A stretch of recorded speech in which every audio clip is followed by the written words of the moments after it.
Hello students, कैसे हैं आप लोग? आई होप आप लोगों की पढ़ाई अच्छी चल रही होगी। देखिए, हम लोग यूजीसी नेट के लिए एमसीक्यू सॉल्व कर रहे हैं। देखिए, इसका 2015 का हम लोगों ने कल क्वेश्चन पेपर सॉल्व किया था, जिसमें कि 75 क्वेश्चन थे, और आज हम लोग फिर से क्वेश्चन पेपर सॉल्व कर रहे हैं, जिसमें फिर से 75 क्वेश्चन है। मैं इसका आपको आंसर भी बताऊंगी और एक्सप्लेनेशन भी बताऊंगी, लेकिन सबसे पहले आपको वीडियो पॉज करके और खुद से अपना आंसर टिक करना है। उसके बाद आपको आंसर मैच करने हैं, और 75 में से आप लोगों ने कितने क्वेश्चन सही किए, ये आप लोग मुझे कमेंट बॉक्स में बताएंगे। तो चलिए शुरू करते हैं। पहला क्वेश्चन आपके स्क्रीन पर दिखाई दे रहा होगा कि संत मत के अलावा शब्द का प्रचलन और किस पंथ में हुआ है। तो याद रखिएगा, शब्द जिसे कि शब्द कहते हैं, उसका प्रचलन और कौन से पंथ में हुआ था। तो याद रखिएगा, इसका जो आंसर होगा ऑप्शन नंबर सी, नाथ पंथ। ठीक है। और देखिए, यहाँ सॉल्यूशन में लिखा है कि गोरखनाथ की गोरखबानी के संकलनकर्ता डॉक्टर पीताम्बर दत्त बर्थवाल द्वारा संकलित शब्द नामक ग्रंथ से हुआ है। ठीक है, इस चीज को याद रखिएगा। यहाँ से शब्द नाम का जो प्रचलन हुआ है, यहाँ से आया है। ठीक है। फिर अगला क्वेश्चन देखिए कि गगन हूता नहीं मही हूती हूते चंद नहीं सूर, ऐसे अंधकार मह रचा मोहम्मद नूर। यह दोहा जायसी की कौन सी काव्य कृति से ली गई है। तो याद रखिएगा, आखिरी कलाम नामक जायसी की एक रचना है, आखिरी कलाम, उसमें ये वाला पंक्ति है। ठीक है। फिर देखिए, गोरख जगायो जोग भक्ति भगायो लोग, यह काव्य पंक्ति किसकी है। तो याद रखिएगा, गोरख जगायो जोग भक्ति भगायो लोग, यह तुलसीदास जी की पंक्ति है। ठीक है, इस चीज को याद रखिएगा। और अगर बोल दिया गया, मतलब क्वेश्चन में ये चीज पूछा गया कि गोरख जगायो जोग भक्ति भगायो लोग कौन सी कृति से ली गई है, तुलसीदास जी की कौन सी कृति से, और चार ऑप्शन आपको दिए गए होंगे। ठीक है। तो जैसे मान लीजिए कवितावली, दोहावली और कृष्ण गीतावली, ऐसे करके चार ऑप्शन रहेंगे। तो याद रखिएगा कि ये कवितावली से लिया गया है। ठीक है, इस चीज को याद रखिएगा। ठीक है, काफी इंपॉर्टेंट क्वेश्चन है ये।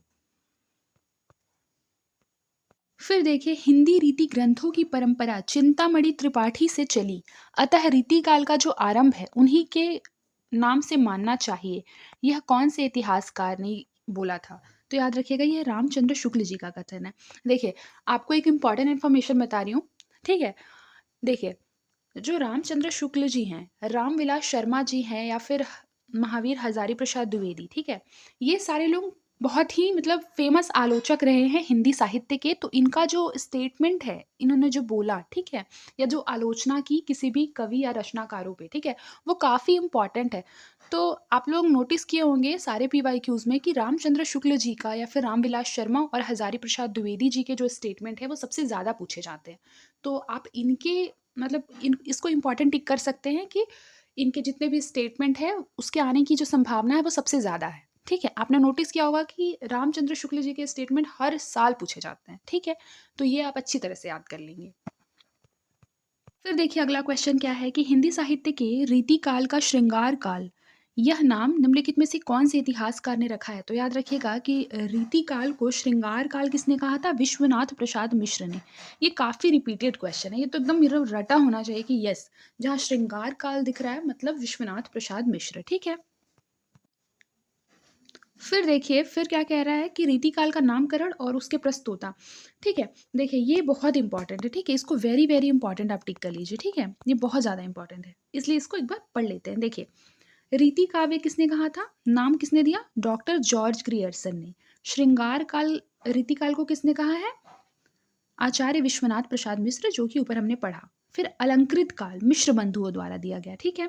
रीति काल आचार्य रामचंद्र शुक्ल द्वारा दिया गया था। कला काल, रीति काल को कला काल किसने कहा था, डॉक्टर रमाशंकर शुक्ल। अंधकार काल, देखिए रीति काल को अंधकार काल किसने कहा था, त्रिलोचन ने। ठीक है, ये काफी इंपॉर्टेंट है, याद रखिएगा। फिर देखिए, बालचंद विद्यावई भाषा दुहु नहीं लग गई दुज्जर हासा, ये किसकी काव्य पंक्तियां हैं, विद्यापति की। और आपको पता होना चाहिए कि जो विद्यापति हैं, उन्होंने कीर्ति लता नामक ग्रंथ लिखा था, और ये कीर्ति लता नामक ग्रंथ से ही ये पंक्ति ली गई है। ठीक है, याद रखिएगा। फिर देखिए, किस रासो काव्य की कथा का वर्णन शुक और शुकी के द्वारा किया गया है। तो याद रखिएगा, पृथ्वीराज रासो, उसमें शुक एवं शुकी का वर्णन किया गया है। क्या हिंदी नाम की कोई भाषा ही नहीं, लेख के रचनाकार कौन है, बताइए। तो ये महावीर प्रसाद द्विवेदी जी हैं। ठीक है, याद रखिएगा। फिर देखिए, सुधी मेरे आगम की जग में सुख की सिहरन हो अंत खिली, ये किस कवि की है? तो ये है महादेवी वर्मा जी की।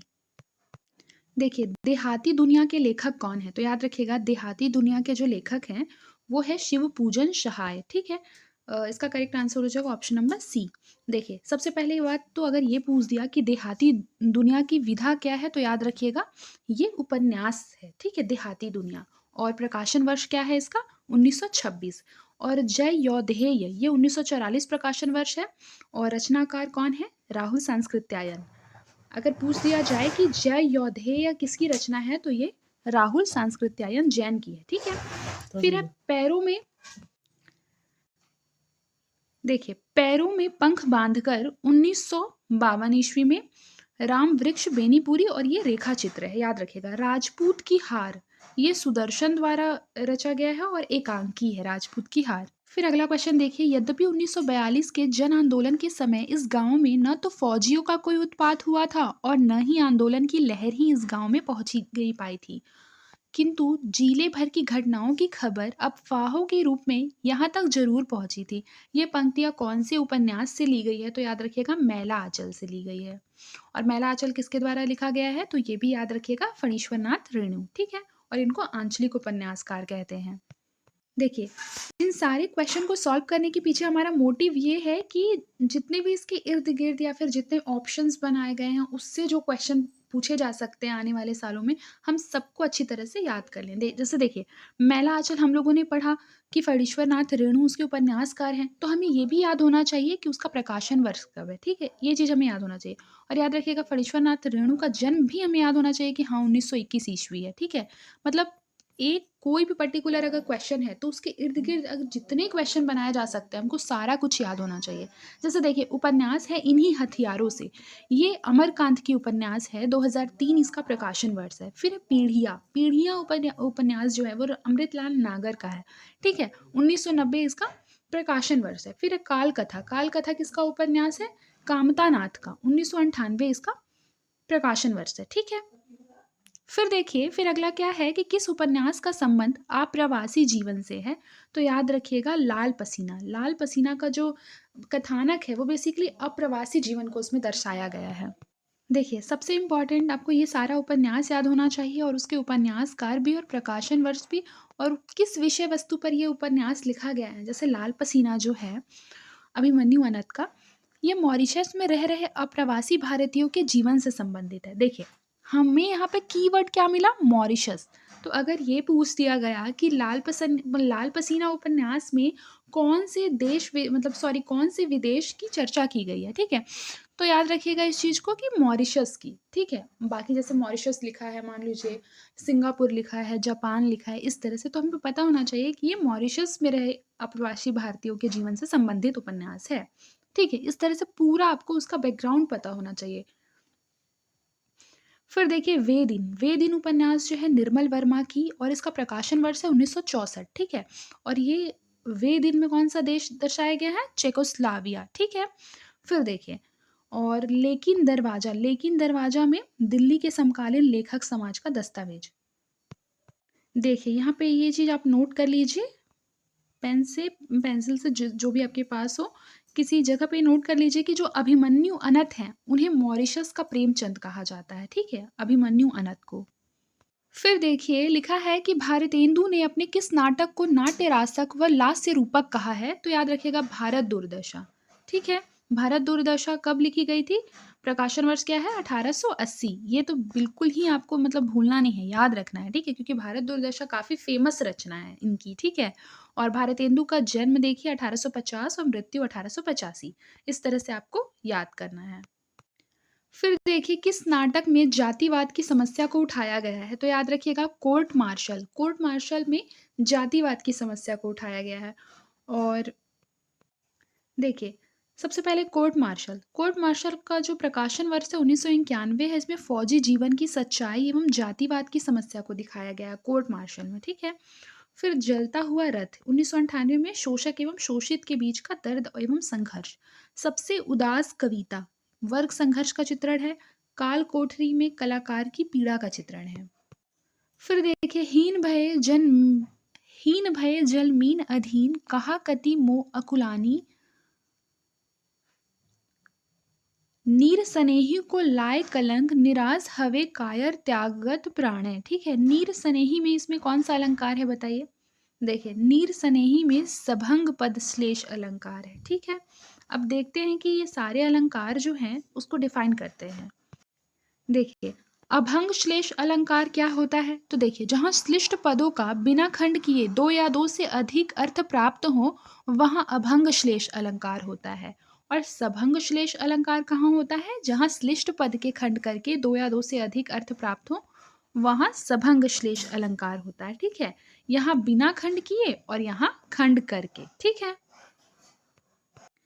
फिर देखिए, फिर अगला क्वेश्चन क्या है कि कौन सा कथन आचार्य विश्वनाथ का नहीं है। तो देखिए, सबसे पहली बात, आचार्य विश्वनाथ ने बोला था कि जो रस है वो अखंड है, रस है स्वप्रकाश है। ठीक है, रस वेदांत स्पर्श शून्य है। ठीक है, और लेकिन उन्होंने ये नहीं कहा था कि जो रस है अपने आकार से भिन्न रूप में आस्वादित किया जाता है। तो ये हमारा करेक्ट आंसर हो जाएगा। ठीक है, ध्वन्यालोक किस शताब्दी का ग्रंथ है, तो याद रखिएगा ध्वन्यालोक जो है वो 9वीं शताब्दी का ग्रंथ है, ऑप्शन नंबर सी। फिर देखिए, सौंदर्य की वस्तुगत सत्ता होती है इसलिए यह शुद्ध सौंदर्य नाम की कोई चीज नहीं होती। यह किसका कथन है, रामविलास शर्मा का। ठीक है, देखिए, ये रामविलास शर्मा का है। आचार्य रामचंद्र शुक्ल जी का क्या है कि जिस प्रकार आत्मा की मुक्तावस्था ज्ञान दशा कहलाती है उसी प्रकार हृदय की मुक्तावस्था रस दशा कहलाती है। ये इस साल सीजी सेट में ये क्वेश्चन पूछा गया था। ठीक है, आचार्य रामचंद्र शुक्ल जी का है। फिर देखिए, इनमें से कौन सा युग्म जो है अघोष ध्वनि है, तो याद रखिएगा कि प फ जो है वो अघोष ध्वनि है। ठीक है, देखिए, अघोष ध्वनि का जो उच्चारण होता है प्रयत्न के आधार पर उसे प्रथम और द्वितीय व्यंजन होता है। ठीक है, अघोष ध्वनि अर्थात अर्थात इसका देखिए, इसका अर्थ क्या होता है कि जैसे कि हमारा प्रत्येक वर्ण का जो 5 वर्ण होते हैं ना, जैसे कि एक रो में यहाँ पर 5 वर्ण है, क ख ग घ अंग। ठीक है, 5 वर्ण है, तो जो शुरू के 2 हैं वो हमारा कहलाते हैं अघोष ध्वनि। ठीक है, और बाकी जो 3 4 और 5 में होते हैं जैसे कि ग घ अंग। ठीक है, ये हमारा है घोष ध्वनियाँ। ठीक है, तो उसी तरह से ये पूछ रहा था क्वेश्चन में कि कौन सा युग्म अघोष ध्वनि है, तो शुरू के 2 अघोष ध्वनि होते हैं। ठीक है, देख लीजिए, सारे जो हैं ये अघोष ध्वनि है और सघोष कौन सा होता है, जो 3 4 और 5 नंबर पे होते हैं। ठीक है, इसको अच्छे से याद रखिएगा, ये क्वेश्चन काफी पूछा जाता है। फिर देखिए, निम्नलिखित में से राम दहिन मिश्र की कृति कौन सी है, तो याद रखिएगा प्रवेशिका हिंदी व्याकरण। फिर देखिए, हजारी प्रसाद द्विवेदी के अनुसार घत्ता शब्द का व्यवहार मूलतः किस अर्थ में होता रहा है, तो याद रखिएगा एक कड़वक के अर्थ में। देखिए, कुछ नाही का नाव धरी भरमा सब संसार, साँच झूठ समझे नहीं ना कुछ किया विचार। यह दोहा किस कवि का है, यह दादू दयाल का दोहा है। ठीक है, फिर देखिए, निम्नलिखित में से कौन ब्रह्म संप्रदाय का प्रवर्तक है, तो ब्रह्म संप्रदाय के जो प्रवर्तक है वो मध्वाचार्य हैं।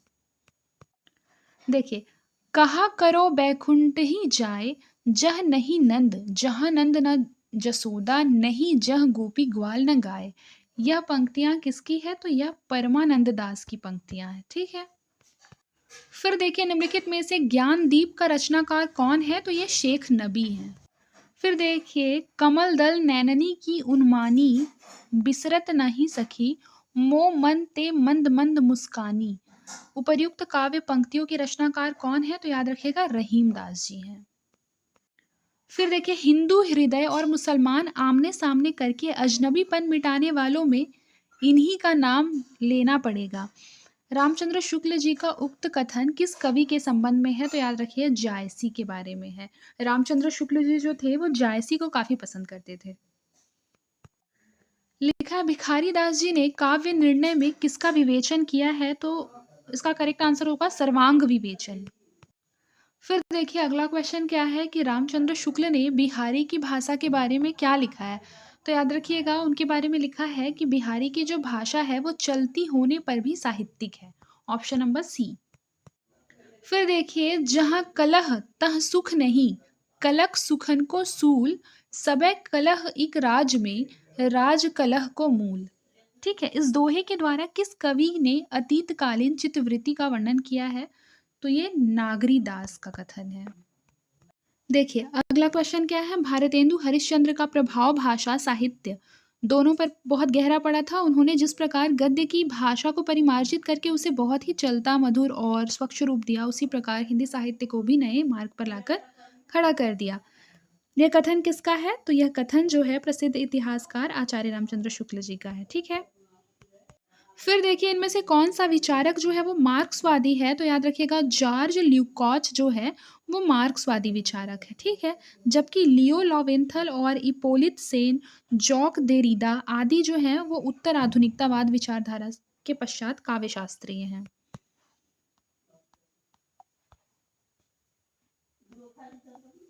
फिर देखिए निर्मल वर्मा का यात्रा संस्मरण चीड़ों पर चांदनी किस पर आधारित है? यूरोप प्रवास पर, ठीक है? याद रखिएगा। फिर देखिए अछूत की शिकायत कविता का प्रकाशन वर्ष क्या है? तो ये 1914 है, ठीक है? याद रखिएगा इस चीज़ को। देखिए यह कविता हिंदी साहित्य के प्रथम दलित कवि हीरा डोम द्वारा लिखा गया है। इसका प्रकाशन सरस्वती पत्रिका में हुआ था। यहाँ नोट वाली बातें हैं कि संत रैदास को हिंदी का प्रथम दलित कवि माना जाता है, संत रैदास को, ठीक है? देखिए स्त्रीत्व का मानचित्र किसकी रचना है? तो याद रखिएगा अनामिका। फिर देखिए निम्नलिखित में से रामेश्वर प्रेम का कौन सा नाटक बेन जॉनसन के नाटक वालपोनी का दी फॉक्स का हिंदी रूपांतरण है? तो इसका करेक्ट आंसर हो जाएगा लोमड़ वेश। फिर अगला क्वेश्चन देखिए कि निम्नलिखित में से किस एकांकी में संयुक्त परिवार की समस्या को उठाया गया है? तो इसका करेक्ट आंसर हो जाएगा सूखी डाली। देखिए यहाँ सूखी डाली के अगर रचयिता का नाम पूछेगा तो उपेंद्रनाथ अश्क के द्वारा लिखा गया है ये एकांकी। और इसमें संयुक्त परिवार की समस्या को दर्शाया गया है कि एक बड़े परिवार में कैसे सभी को संतुष्ट करते हुए एवं एकता के सूत्र में बांध कर रखा गया है, इसके बारे में है, ठीक है? फिर देखिए बायोग्राफिया लिटरेरिया का प्रकाशन वर्ष क्या है? तो याद रखिएगा 1817 जो है वो बायोग्राफिया लिटरेरिया का प्रकाशन वर्ष है, ठीक है? फिर देखिए निम्नलिखित में से डॉक्टर जॉनसन की कृति कौन-सी है? तो याद रखिएगा देखिए रैम्बलर, रैम्बलर जो है वो डॉक्टर जॉनसन की कृति है, ठीक है? ये इसका करेक्ट आंसर है। फिर देखिए निम्नलिखित में से कौन-सा समीक्षक नई आलोचना से संबंधित नहीं है, ठीक है? तो याद रखिएगा जो रोला बार्थ हैं वो नई आलोचना से संबंधित नहीं है, इस चीज़ को याद रखिएगा। जो रोला बार्थ है वो उत्तर संरचनावाद से रिलेटेड है, ठीक है? और नई आलोचनावाद से कौन रिलेटेड है? स्पिनगार्न है, क्लिंट ब्रुक्स है और जॉन क्रो रैनमस है। रचना काल की दृष्टि से निम्नलिखित रचनाओं का सही क्रम क्या है? तो सबसे पहले देखिए जयचंद प्रकाश, फिर मृगावती, मधुमालती, हंस वाजिर, ठीक है? आइए इसका प्रकाशन वर्ष देख लेते हैं। देखिए जयचंद प्रकाश जो है उसके रचनाकार केदार भट्ट हैं, मृगावती के कुतुबुन है और मधुमालती के मंझन है, हंस जवाहिर के कासिम शाह है, ठीक है? और प्रकाशन वर्ष जयचंद्र प्रकाश का प्रकाशन वर्ष क्या है? 1224, मृगावती का 1501, मधुमालती का 1545, हंस जवाहिर का 1731, ठीक है? याद रखिएगा। फिर है जन्म की दृष्टि से निम्नलिखित कवियों का क्रम दर्शाना है। देखिए सबसे पहले चंदबरदाई, फिर है जगनीक, खुसरो और श्रीधर, यानी कि ऑप्शन नंबर सी। फिर देखिए जन्म काल की दृष्टि से निम्नलिखित रचनाकारों का क्रम क्या है? तो सबसे पहले बिहारी है, फिर चिंतामणि है, मतीराम है, फिर घनानंद है, ठीक है? याद रखिएगा जन्म काल की दृष्टि से बिहारी जो थे वो 1595 में पैदा हुए थे और फिर उसके बाद चिंतामणि 1609 में और मतीराम 1617, घनानंद जो है वो 1689। आपको सबका मतलब डेट ऑफ बर्थ याद होना चाहिए, ठीक है? देखिए रचना काल की दृष्टि से निम्नलिखित रचनाकारों का क्रम पूछ रहा है, आइए देखते हैं। सबसे पहले देखिए गोविंद स्वामी, फिर आलम, फिर गुमान मिश्र, फिर वैताल, यानी ऑप्शन नंबर ए। फिर देखिए हिंदी साहित्य का इतिहास में रामचंद्र शुक्ल ने कृष्ण भक्ति शाखा के कवियों को किस क्रम में प्रस्तुत किया है? तो इसका जो करेक्ट आंसर हो जाएगा ऑप्शन नंबर डी। सबसे पहले परमानंद दास, फिर चतुर्भुज दास, चित्त स्वामी और गोविंद स्वामी, ऑप्शन नंबर डी। देखिए सबसे पहले तो आचार्य रामचंद्र शुक्ल ने अपने हिंदी साहित्य के इतिहास में कृष्ण भक्ति शाखा के कवियों का सही अनुक्रम प्रस्तुत किया है जो कि निम्नलिखित है। देखिए अष्टछाप कवि जो है सबसे पहले कुंभन दास, फिर सूरदास, फिर परमानंद दास, कृष्णदास, गोविंद स्वामी, चित्त स्वामी, चतुर्भुज दास और सबसे लास्ट है नंददास, ठीक है? इस चीज़ को याद रखिएगा और उनके गुरु का नाम भी याद रखिएगा, ठीक है? फिर देखिए रचना काल के अनुसार विष्णु प्रभाकर के उपन्यासों का सही क्रम क्या है? तो याद रखिएगा ढलती रात, स्वप्नमयी, कोई तो, अर्धनारीश्वर, यानी कि ऑप्शन नंबर सी इसका करेक्ट आंसर है। फिर देखिए कथाकारों का जन्म काल के आधार पर सही अनुक्रम क्या है? Vishnu Prabhakar, Dharamvir Bharati, Manu Bhandari, Narendra Kohli. Option number A इसका करेक्ट आंसर है, ठीक है? देखिए विष्णु प्रभाकर का क्या है 1912, धर्मवीर भारती का क्या है 1926, मनु भंडारी का क्या है 1931, नरेंद्र कोहली का 1940, ठीक है? इस चीज़ को याद रखिएगा। फिर देखिए विष्णु प्रभाकर को अर्धनारीश्वर जो कि 1992 में लिखा गया था, के लिए 1993 में साहित्य अकादमी पुरस्कार मिला था। इस चीज़ को याद रखिएगा, ठीक है? फिर देखिए रचना काल के अनुसार उपन्यासों का सही अनुक्रम क्या है? तो आइए देखते हैं। सबसे पहले नूतन ब्रह्मचारी, फिर अधखिला फूल, सेवा सदन और बूंद और समुद्र, ठीक है? देखिए, नूतन ब्रह्मचारी जो है वो 1886 में लिखा गया है, ठीक है? बालकृष्ण भट्ट के द्वारा। और अधखिला फूल 1907 में और सेवा सदन हमें पता है 1916 में। बूंद और समुद्र का बूंद और समुद्र जो है वो 1956, ठीक है? इस चीज़ को याद रखिएगा। फिर देखिए रचना काल के अनुसार कहानी संग्रहों का सही अनुक्रम क्या है? ये तेरे प्रतिरूप, भूख के 3 दिन, सतह से उठता आदमी, एक धनी व्यक्ति का बयान। ऑप्शन नंबर डी इसका करेक्ट आंसर है। देखिए रचना काल के अनुसार कहानी संग्रहों का सबसे पहले प्रकाशन वर्ष हमें याद होना चाहिए और उसके जो रचयिता है वो। जैसे देखिए ये तेरे प्रतिरूप अज्ञेय के द्वारा लिखा गया है कहानी संग्रह। भूख के 3 दिन यशपाल के द्वारा, सतह से उठता आदमी मुक्तिबोध, एक धनी व्यक्ति का बयान अमरकांत। फिर देखिए जयशंकर प्रसाद के काव्य ग्रंथों का प्रकाशन वर्ष के अनुसार सही क्रम क्या है? तो प्रेम पथिक, झरना, आंसू, लहर, ठीक है? ऑप्शन नंबर बी इसका करेक्ट आंसर हो जाएगा, ठीक है? याद रखिएगा।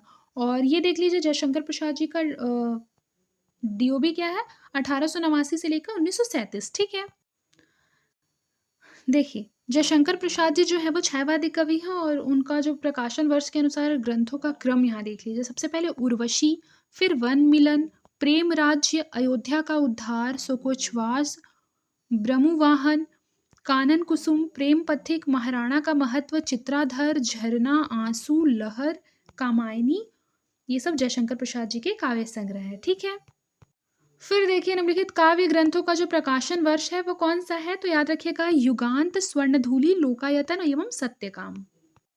फिर लिखा प्रकाशन वर्ष के अनुसार निम्नलिखित पुस्तकों का सही अनुक्रम क्या है? तो याद रखिएगा मध्यकालीन बोध का स्वरूप, हिंदी साहित्य और संवेदना का विकास, हिंदी साहित्य का दूसरा इतिहास, हिंदी साहित्य का आधा इतिहास, ठीक है? ऑप्शन नंबर बी क्या हो जाएगा इसका करेक्ट आंसर हो जाएगा। यहाँ पर देख लीजिए मध्यकालीन बोध का स्वरूप 1970, ठीक है? आचार्य हजारी प्रसाद द्विवेदी, ठीक है? हिंदी साहित्य एवं संवेदना का विकास 1986 डॉक्टर राम स्वरूप चतुर्वेदी। हिंदी साहित्य का दूसरा इतिहास 1996 डॉक्टर बच्चन सिंह। फिर है हिंदी साहित्य का आधा इतिहास 2003 में सुमन राजे, ठीक है? फिर देखिए कालक्रम की दृष्टि से निम्नलिखित नाटकों का सही अनुक्रम सबसे पहले त्रिशंकु है, फिर है आला अफसर, भूख, आग है, विश्ववंश, ठीक है? देखिए त्रिशंकु जो है वो 1973 में है प्रकाशन वर्ष। ब्रजमोहन शाह जो है इसके नाटककार हैं, ठीक है? यहाँ देख लीजिए। फिर आला अफसर 1979 ईस्वी में प्रकाशन वर्ष है। मुद्रा राक्षस नाटककार है, ठीक है? भूख आग है 1998 प्रकाशन वर्ष। कृष्ण बलदेव वैद्य जो है वो नाटककार। फिर है विश्ववंश, विश्ववंश जो है 1999 और राजेश जैन जो है इसके नाटककार हैं।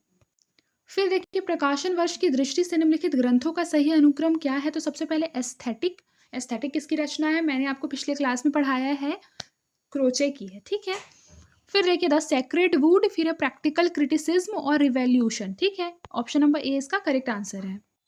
फिर देखिए प्रकाशन वर्ष की दृष्टि से निम्नलिखित आलोचना ग्रंथों का सही अनुक्रम पूछ रहा है। तो सबसे पहले कालिदास की निरंकुशता, उसके बाद रसमीमांसा, फिर है शुद्ध कविता की खोज, फिर महावीर प्रसाद द्विवेदी और हिंदी नवजागरण।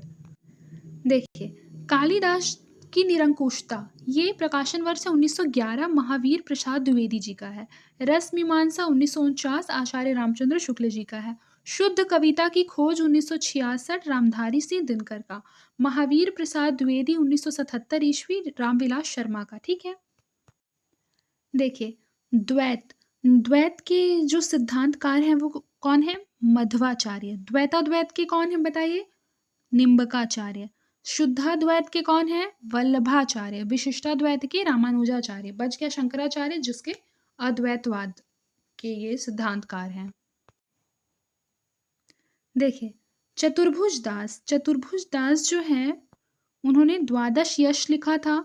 मीराबाई का राग गोविंद, श्री भट्ट का युगल शतक, नंददास का अनेकार्थ मंजरी। ठीक है, यानी कि ऑप्शन नंबर डी इसका करेक्ट आंसर हो जाएगा। ठीक है, ऑप्शन नंबर डी। फिर देखिए निम्नलिखित ग्रंथों को उनके लेखकों के साथ क्या करना है? सुमेलित करना है। आइए देख लेते हैं। सबसे पहले हीम तरंगिणी।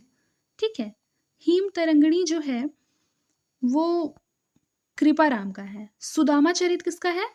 नरोत्तम दास का। माधवानल काम कंदला ये किसका है? आलम का। ठीक है, फिर है विज्ञान गीता लिखा है केशव दास ने। इस चीज को याद रखिएगा, बहुत लोगों को कंफ्यूजन होता है विज्ञान गीता के लिए, और ये केशव दास जी ने ही लिखा है। देखिए इसमें बोल रहा है अर्ध कथानक, तो याद रखिएगा अर्ध कथानक जो है बनारसी दास। काव्य कल्पद्रुम का क्या है? सेनापति। फिर है अलक शतक है मुबारक, और 12 मासा सुंदर, यानी ऑप्शन नंबर बी इसका करेक्ट आंसर हो जाएगा। फिर देखिए राठौड़ा ख्यात ये हो जाएगा उपदेश रसायन रास। विराट पुराण का हो जाएगा गोरखनाथ। फिर उसके बाद पुष्पदंत का हो जाएगा उत्तर पुराण, और उसके बाद जिंदत सूरी का हो जाएगा, सॉरी ये फर्स्ट वाला रॉन्ग मैच हो गया। देखिए राठौरा ख्यात का दयाल दास है। ठीक है, और विराट पुराण का है गोरखनाथ। विराट पुराण का कौन है? गोरखनाथ। पुष्पदंत का उत्तर पुराण, और जिंदत सूरी का उपदेश रसायन रास। ठीक है, इस चीज को याद रखेगा। इस तरह से करेक्ट आंसर हमारा हो जाएगा ऑप्शन नंबर बी। फिर देखिए ग्रंथों को उनके रचनाकारों से मैच करना है, तो आइए देख लेते हैं। सबसे पहले क्या लिखा हुआ है? साहित्य का समाजशास्त्र, तो ये नगेंद्र की रचना है। ठीक है, प्रगतिशील साहित्य की समस्याएं, ये रामविलास शर्मा का है। और आधुनिक हिंदी कविता में बिंब विधान, ये केदारनाथ सिंह का है। अद्यतन जो है अज्ञेय का है। ठीक है, इस तरह से करेक्ट आंसर हमारा क्या हो जाएगा? Option number B. फिर देखिए निम्नलिखित रचनाकारों को उनके रचनाओं से मैच करना है, तो आइए देख लेते हैं। देखिए छप्पर का हो जाएगा जयप्रकाश करदम, यानी कि 5। फिर उसके बाद शिकंजे का दर्द का हो जाएगा सुशीला टाकभोरे। फिर उसके बाद हो जाएगा अपने अपने पिंजड़े, मोहनदास नैमिष राय। फिर है झोपड़ी से राजभवन जो है वो है माता प्रसाद का, यानी ऑप्शन नंबर सी इसका करेक्ट आंसर हो जाएगा। फिर देखिए निम्नलिखित कहानियों को उनके रचनाकारों के साथ मैच करना है, तो आइए देख लेते हैं। देखिए यारों के यार कहानी है, उसके रचनाकार कौन है? यारों के यार के कृष्णा सोबती। ठीक है, मछली मरी हुई की है राजकमल चौधरी। सपाट चेहरे वाला का दूधनाथ सिंह है। ठीक है, कोशी का घटवार ये हो जाएगा शेखर जोशी, यानी ऑप्शन नंबर ए इसका करेक्ट आंसर हो जाएगा। देखिए आजकल न्यू ट्रेंड के हिसाब से ये क्वेश्चन काफ़ी पूछ रहा है, जैसे कि आपके जो भी रचनाएं होती हैं उनके बीच का कोई सेंटेंस उठा लेता है और कहता है कि ये कौन से रचना से लिया गया है। जैसे यहाँ देखिए मैंने भावना में भावना का वरण किया है, ये आषाढ़ का दिन से लिया गया है। ठीक है, फिर देखिए लिखा हुआ है अधिकार सुख कितना मादक और सारहीन है, ये स्कंदगुप्त का है। फिर क्या लिखा हुआ है? समझदारी आने पर यौवन चला जाता है, जब तक माला गूंथी जाती है फूल कुम्हला जाते हैं। ठीक है, ये चंद्रगुप्त का है। ठीक है, चंद्रगुप्त और स्कंदगुप्त से काफी स्टेटमेंट पूछे ही जाते हैं, दोनों बहुत इंपॉर्टेंट है। ठीक है, फिर देखिए नारी का आकर्षण पुरुष को पुरुष बनाता है और उसका अपकर्षण गौतम बुद्ध, ये लहरों के राजहंस का है। ठीक है, याद रखिएगा ऑप्शन नंबर बी हो जाएगा इसका करेक्ट आंसर। देखिए यहाँ पे अजर्शन बोल रहा है कि काव्येषु नाटकम रस्यम, क्योंकि उसमें काव्य के साथ साथ सभी ललित कलाओं का समन्वय होता है। तो याद रखिएगा ए भी सही है और आर भी सही है।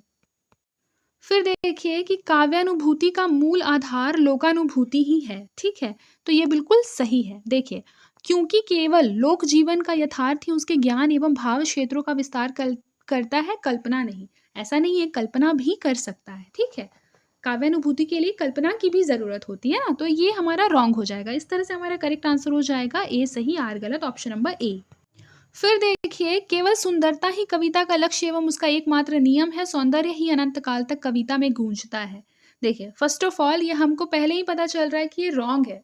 केवल ही, ये सारा एक्सट्रीम वर्ड है, ऊपर से ओनली भी लिखा हुआ है, ठीक है? तो ये हमारा ऑलरेडी रॉन्ग है। और कॉमन सेंस से भी आप पढ़ेंगे कि बताइए, क्या कविता में इतनी मात्र चीज़ों की ज़रूरत होती है और कोई विशेष उद्देश्य नहीं होता है क्या? तो ये हमारा रॉन्ग हो जाएगा, ठीक है? क्योंकि सत्य और शिव कविता कामिनी के सौंदर्य वर्धन के लिए न तो उतने उपयोगी हैं, न कालजयी। ये भी हमारा रॉन्ग है, ठीक है? तो इस तरह से करेक्ट आंसर हो जाएगा ऑप्शन नंबर डी। फिर देखिए, यहाँ लिखा है आधुनिक मनुष्य को इतिहास और समय के नियमों कानूनों का जितना ज्ञान है उतना पहले किसी युग में प्राप्त नहीं था, ठीक है? तो ये बिल्कुल सही है। फिर क्या लिखा हुआ है, क्योंकि मध्यकालीन संस्कृति में धर्म का जो केंद्रीय स्थान था उसे धीरे धीरे पीछे हटते हुए अपनी जगह इतिहास को समर्पित कर दी है। ये भी बिल्कुल सही है। इस तरह से करेक्ट आंसर हो जाएगा ऑप्शन नंबर डी। फिर देखिए, साहित्य सर्जना का एक आधार सामूहिक अचेतन को माना गया है, क्योंकि कविता मूलतः सामूहिक वाचन के लिए ही होती है, ठीक है? याद रखिएगा। तो देखिए, क्या क्योंकि कविता केवल मूलतः सामूहिक वाचन के लिए ही होती है? मैंने आपको बताया है, ही एक्सट्रीम वर्ड है। ये हम अगर रॉन्ग कर देते हैं सेकंड वाला स्टेटमेंट, तो हमारा ए सही है, ठीक है? तो इस तरह से करेक्ट आंसर क्या होगा, ऑप्शन नंबर बी।